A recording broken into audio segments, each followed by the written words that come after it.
Halo, perkenalkan nama saya Yoksan Adrian dan di video kali ini saya ingin menjelaskan terkait dasar-dasar arsitektur dan organisasi komputer.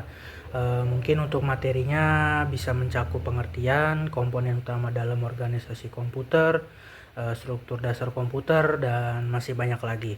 Tanpa basa-basi, langsung saja kita ke dalam video penjelasannya.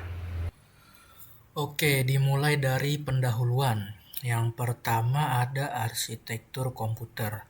Konsep desain CPU untuk programmer. Ada instruksi register mode alamat atau address mode.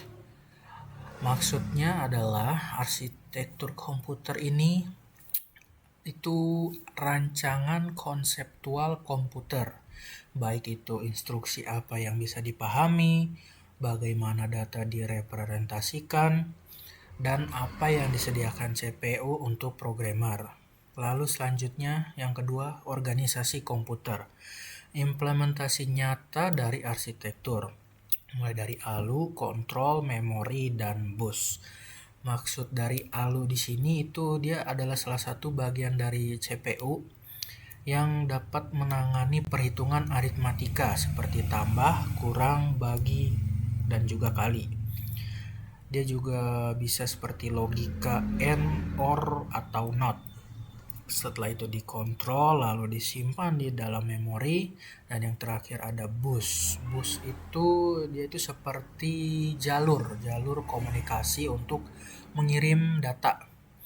Jadi perbedaannya, arsitektur itu konsep, organisasi itu implementasi untuk simpelnya. Selanjutnya, komponen utama dalam organisasi komputer. Yang pertama ada CPU, yang terdiri dari ALU, unit control, dan juga register. Nah, si CPU ini seperti yang sudah kita tahu, CPU itu kan adalah inti dari komputer yang mengendalikan jalannya semua instruksi. Lalu yang kedua ada memori, RAM, cache, register, penyimpanan sekunder. Memori juga sudah tidak asing ya. Ini sering kali kita dengar, memori itu adalah sebuah tempat untuk menyimpan data atau instruksi. Lalu yang ketiga ada input atau output, atau biasa disingkat I/O. Input itu seperti yang sudah kita ketahui adalah memasukkan data ke komputer, lalu output itu adalah mengeluarkan atau hasil dari si input tadi. Yang keempat, sistem bus terdiri dari data, alamat, dan juga kontrol. Yang seperti sudah saya jelaskan sebelumnya, bus ini itu adalah jalur komunikasi yang memungkinkan si CPU, memori, dan input-output saling bertukar informasi.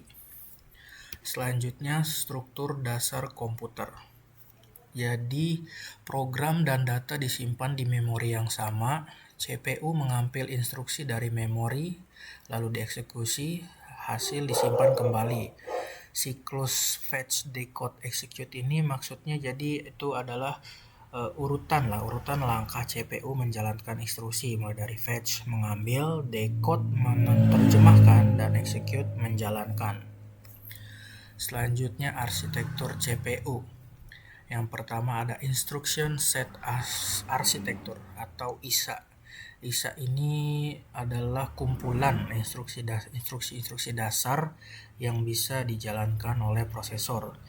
Selanjutnya mode pengelamatan. Mode pengelamatan ini maksudnya adalah bagaimana cara si CPU ini mengakses data di memori. Yang ketiga ada desain register.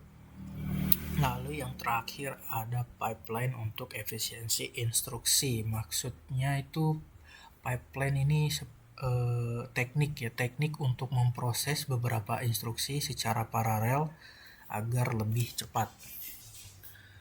Selanjutnya ada organisasi memori. Hierarki memori, seperti yang sudah kita tahu ya, hierarki itu adalah tingkatan ya. Di sini saya mengambilnya mulai dari cepat sampai ke yang paling lambat, mulai dari register, cache, RAM, dan yang terakhir hard disk. Yang paling cepat itu di sini ada register ya, register, cache, RAM, dan yang paling besar dan juga paling lambat itu adalah hard disk.